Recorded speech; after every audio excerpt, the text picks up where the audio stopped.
ഒന്ന് ശമൂവേലിന്റെ പുസ്തകം അദ്ധ്യായം 14. ഒരു ദിവസം ശൌലിന്റെ മകൻ യോനാഥാൻ തന്റെ ആയുധവാഹകനോട്, വരുക, നാം ഫെലിസ്ത്യരുടെ പട്ടാളത്തിന്റെ നേരെ ചെല്ലുക എന്ന് പറഞ്ഞു. അവൻ അത് അപ്പനോട് പറഞ്ഞില്ല. ശൌൽ ഗിബെയയുടെ അതിർത്തിയിൽ മിഗ്രോനിലെ മാതളനാരകത്തിൻ കീഴിൽ ഇരിക്കുകയായിരുന്നു.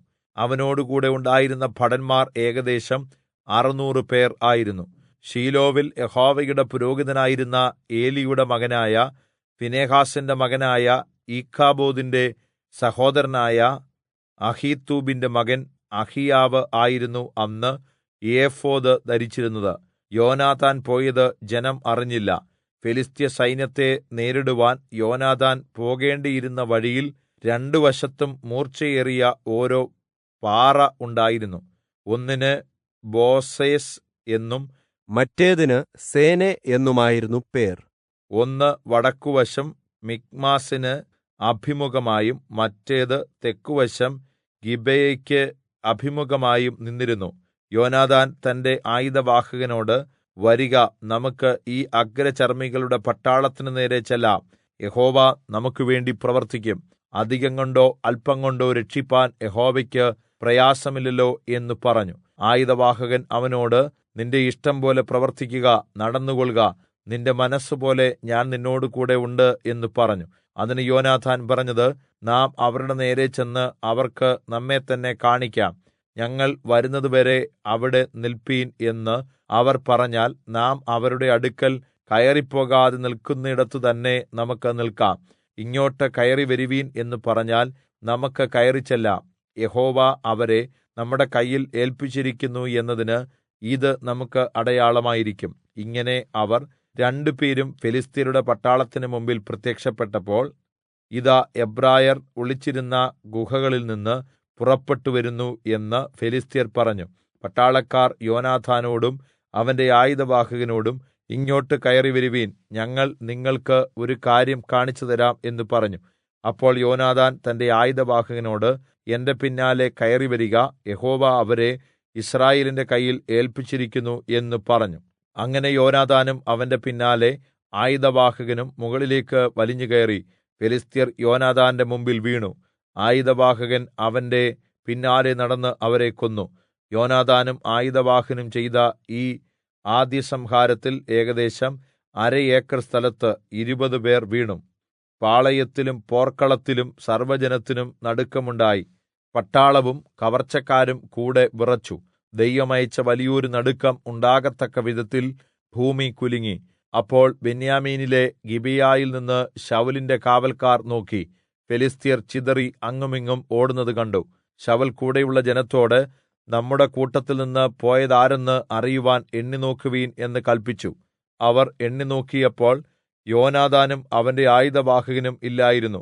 ശൌൽ അഹിയാവിനോട്, ദൈവത്തിന്റെ പെട്ടകം ഇവിടെ കൊണ്ടുവരിക എന്ന് പറഞ്ഞു. ദൈവത്തിന്റെ പെട്ടകം ആ കാലത്ത് യിസ്രായേൽ മക്കളുടെ അടുക്കൽ ഉണ്ടായിരുന്നു. ശൌൽ പുരോഹിതനോട് സംസാരിച്ചു കൊണ്ടിരിക്കുമ്പോൾ ഫെലിസ്ത്യരുടെ പാളയത്തിലെ കലാപം മേൽക്കുമേൽ വർദ്ധിച്ചു വന്നു. അപ്പോൾ ശൌൽ പുരോഹിതനോട്, നിന്റെ കൈ പിൻവലിക്ക എന്ന് പറഞ്ഞു. പിന്നീട് ശൌലും കൂടെയുള്ള ജനമൊക്കെയും ഒന്നിച്ചുകൂടി യുദ്ധത്തിന് ചെന്നപ്പോൾ അവർ അന്യോന്യം വെട്ടി. അവിടെ ആകെ വലിയ കലക്കം ഉണ്ടായി. നേരത്തെ ഫെലിസ്ത്യരോടുകൂടെ ആയിരുന്നവരും അവരുടെ പാളയത്തിൽ ചേർന്നവരുമായ എബ്രായർ ശൌലിനോടും യോനാഥാനോടും കൂടെ ഉണ്ടായിരുന്ന യിസ്രായേല്യരുടെ പക്ഷം ചേർന്നു. അങ്ങനെ തന്നെ എഫ്രയീം മലനാട്ടിൽ ഒളിച്ചിരുന്ന യിസ്രായേല്യർ ഒക്കെയും ഫെലിസ്ത്യർ തോറ്റോടി എന്ന് കേട്ടയുടനെ പടക്കൂട്ടത്തിൽ ചേർന്ന് അവരെ പിന്തുടർന്നു. അങ്ങനെ യഹോവ അന്ന് യിസ്രായേലിനെ രക്ഷിച്ചു. പട ബേത് ആവെൻ വരെ വ്യാപിച്ചു. യിസ്രായേല്യർ അന്ന് അസ്വസ്ഥരായി. കാരണം, ഞാൻ എന്റെ ശത്രുക്കളോട് പ്രതികാരം ചെയ്യുന്നതുവരെ സന്ധ്യയ്ക്ക് മുമ്പ് ആഹാരം കഴിക്കുന്നവൻ ശപിക്കപ്പെട്ടവനെന്ന് ശൌൽ ജനത്തെക്കൊണ്ട് സത്യം ചെയ്യിച്ചിരുന്നു. അതുകൊണ്ട് ജനത്തിൽ ആരും ആഹാരം ആസ്വദിച്ചില്ല. സൈന്യം ഒരു കാട്ടുപ്രദേശത്തെത്തി. അവിടെ നിലത്ത് തേൻ ഉണ്ടായിരുന്നു. ജനം കാട്ടിൽ കിടന്നപ്പോൾ തേൻ തുള്ളിത്തുള്ളിയായി വീഴുന്നത് കണ്ടു. എങ്കിലും അവർ ചെയ്ത സത്യത്തെ ഭയപ്പെട്ട് ആരും തന്റെ കൈ വായിലേക്ക് കൊണ്ടുപോയില്ല. എന്നാൽ യോനാഥാൻ തന്റെ അപ്പൻ ജനത്തെക്കൊണ്ട് സത്യം ചെയ്യിച്ചു എന്ന് അറിയാതിരുന്നതിനാൽ അവൻ തന്റെ വടിയുടെ അറ്റം നീട്ടി ഒരു തേൻകട്ടയിൽ കുത്തി അത് എടുത്ത് ഭക്ഷിച്ചു. അവന്റെ കണ്ണ് പ്രകാശിച്ചു. അപ്പോൾ ജനത്തിൽ ഒരുവൻ, ഇന്ന് ഏതെങ്കിലും ആഹാരം ഭക്ഷിക്കുന്നവൻ ശപിക്കപ്പെട്ടവൻ ആയിരിക്കുമെന്ന് പറഞ്ഞ്, നിന്റെ അപ്പൻ ജനത്തെക്കൊണ്ട് സത്യം ചെയ്യിച്ചിട്ടുണ്ട്, ജനം ക്ഷീണിച്ചുമിരിക്കുന്നു എന്ന് പറഞ്ഞു. അതിന് യോനാഥാൻ, എന്റെ അപ്പൻ ദേശത്തെ കഷ്ടത്തിലാക്കി ഞാൻ ഈ തേൻ ഒരല്പം ആസ്വദിക്കകൊണ്ട് എന്റെ കണ്ണ് പ്രകാശിച്ചത് കണ്ടില്ലയോ?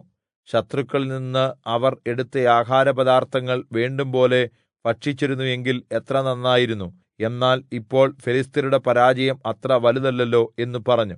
അവർ അന്ന് മിക്മാസ് മുതൽ അയ്യാലോൻ വരെ ഫെലിസ്ത്യരെ സംഹരിച്ചു. ജനം ഏറ്റവും തളർന്നുപോയി. ആകയാൽ ജനം കൊള്ളയ്ക്ക് ഓടിച്ചെന്ന് ആടുകളെയും കാളകളെയും കിടാക്കളെയും പിടിച്ച് നിലത്തുവെച്ച് അറുത്ത് രക്തത്തോടുകൂടെ തിന്നു. ജനം രക്തത്തോടുകൂടി ഭക്ഷിച്ചതിനാൽ യഹോവയോട് പാപം ചെയ്യുന്നു എന്ന് ശൌലിന് അറിവ് കിട്ടി. അപ്പോൾ അവൻ, നിങ്ങൾ ഇന്ന് ദ്രോഹം ചെയ്യുന്നു, ഒരു വലിയ കല്ല് എന്റെ അടുക്കൽ ഉരുട്ടിക്കൊണ്ടുവരുവീൻ എന്ന് പറഞ്ഞു. പിന്നെ ശൌൽ, നിങ്ങൾ ജനത്തിന്റെ ഇടയിൽ ചെന്ന് അവരോട്, ഓരോരുത്തരും അവരവരുടെ കാളയെയും ആടിനെയും എന്റെ അടുക്കൽ കൊണ്ടുവന്ന് ഇവിടെ വെച്ച് അറുത്ത് തിന്നുകൊൾവീൻ, രക്തത്തോടെ ഭക്ഷിച്ച് യഹോവയോട് പാപം ചെയ്യരുത് എന്ന് കല്പിച്ചു. അങ്ങനെ ജനമെല്ലാം കാളകളെ അന്ന് രാത്രി കൊണ്ടുവന്ന് അവിടെ വെച്ച് അറുത്തു. ശൌൽ യഹോവയ്ക്കൊരു യാഗപീഠം പണിതു. അത് അവൻ യഹോവയ്ക്ക് ആദ്യം പണിത യാഗപീഠം ആയിരുന്നു. പിന്നീട് ശൌൽ, നാം രാത്രിയിൽ തന്നെ ഫെലിസ്ത്യരെ പിന്തുടർന്ന് നേരം പുലരുന്നതുവരെ അവരെ കൊള്ളയിടുക, അവരിൽ ആരെയും ശേഷിപ്പിക്കരുത് എന്ന് കല്പിച്ചു. നിനക്ക് ഉചിതമായത് ചെയ്തുകൊള്ളുക എന്ന് അവർ പറഞ്ഞപ്പോൾ, നമുക്ക് ദൈവത്തോട് ചോദിക്കാം എന്ന് പുരോഹിതൻ പറഞ്ഞു. അങ്ങനെ ശൌൽ ദൈവത്തോട്, ഞാൻ ഫെലിസ്ത്യരെ പിന്തുടരണമോ, നീ അവരെ യിസ്രായേലിന്റെ കയ്യിൽ ഏല്പിക്കുമോ എന്ന് അരുളപ്പാട് ചോദിച്ചു. എന്നാൽ അന്ന് അവന് ഉത്തരം ലഭിച്ചില്ല. അപ്പോൾ ശൌൽ, ജനത്തിന്റെ പ്രധാനികൾ ഒക്കെയും അടുത്തുവരട്ടെ, ഇന്ന് പാപം സംഭവിച്ചത് ഏത് കാര്യത്തിൽ എന്ന് അന്വേഷിച്ചറിവീൻ. യിസ്രായേലിനെ രക്ഷിക്കുന്ന യഹോവയാണ്, അത് എന്റെ മകൻ യോനാഥാൻ തന്നെ ആയിരുന്നാലും അവൻ മരിക്കേണം നിശ്ചയം എന്ന് പറഞ്ഞു. എന്നാൽ അവനോട് ഉത്തരം പറവാൻ സർവ്വജനത്തിലും ആരും തയ്യാറായില്ല. അവൻ എല്ലാ യിസ്രായേലിനോടും, നിങ്ങൾ ഒരു ഭാഗത്ത് നിൽപ്പീൻ, ഞാനും എന്റെ മകനായ യോനാഥാനും മറുഭാഗത്ത് നിൽക്കും എന്ന് പറഞ്ഞു. നിന്റെ ഇഷ്ടം പോലെ ആകട്ടെ എന്ന് ജനം ശൌലിനോട് പറഞ്ഞു. അങ്ങനെ ശൌൽ യിസ്രായേലിന്റെ ദൈവമായ യഹോവയോട്, സത്യം വെളിപ്പെടുത്തി തരണമേ എന്ന് പറഞ്ഞു. അപ്പോൾ ശൌലിനും യോനാഥാനും ചീട്ട് വീണു. ജനം ഒഴിവാക്കപ്പെട്ടു. പിന്നെ ശൌൽ, എനിക്കും എന്റെ മകനായ യോനാഥാനും ചീട്ടിടുവീൻ എന്ന് പറഞ്ഞു. ചീട്ട് യോനാഥാന് വീണു. ശൌൽ യോനാഥാനോട്, നീ എന്തു ചെയ്തു എന്നോട് പറയുക എന്ന് പറഞ്ഞു. യോനാഥാൻ അവനോട്, ഞാൻ എന്റെ വടിയുടെ അറ്റം കൊണ്ട് അല്പം തേൻ ആസ്വദിച്ചതേയുള്ളൂ, അതുകൊണ്ട് ഞാൻ മരിക്കേണ്ടി വരും എന്ന് പറഞ്ഞു.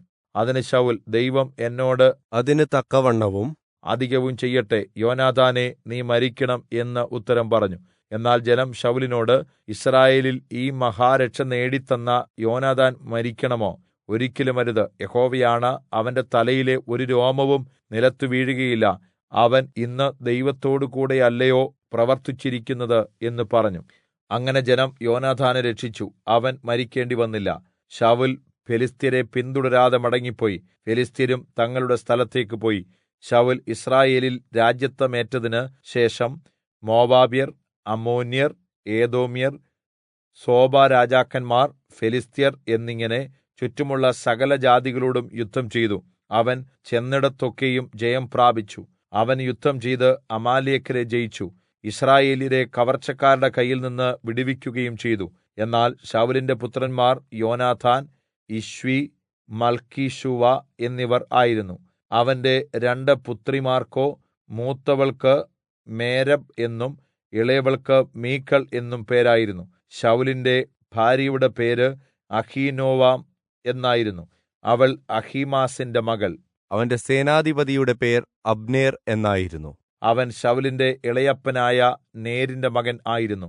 ശൌലിന്റെ അപ്പനായ കീശും അബ്നേരിന്റെ അപ്പനായ നേരും അബീയേലിന്റെ മക്കൾ ആയിരുന്നു. ശൌലിന്റെ കാലത്തെല്ലാം ഫെലിസ്ത്യരോട് കഠിന യുദ്ധം ഉണ്ടായിരുന്നു. എന്നാൽ ശൌൽ ഏതെങ്കിലും ബലവാനെയോ വീരനെയോ കണ്ടാൽ അവനെ തന്റെ പക്ഷത്ത് ചേർക്കും.